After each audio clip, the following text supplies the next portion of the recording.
Welcome back to everyone. In this video I will guide you how to fix apps not working on Motorola phone. Let's start the video if you want to fix this problem. So first of all, check your internet. After check your internet connection is worked properly, go back to home screen. You will see your problem is solved. But if it not solved, if you want to fix this problem, so restart mobile, just click and hold side power button and volume up button at the time.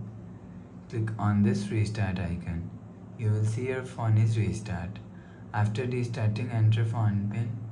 You will see your problem is solved. But if it's still not solved, go to app library. Here click on settings app. Now in setting, scroll down and click on system and click on reset option. If you want to fix this problem, reset all settings, enter phone pin, click on this icon. You will see your problem is solved.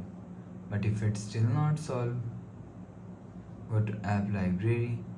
Here click on settings app. Now in setting, click on system and update. You will check your software update is latest. If it not latest, update your software latest. After update software latest, go back to home screen. You will see your problem is solved. So please subscribe for more new latest videos. Thanks for watching.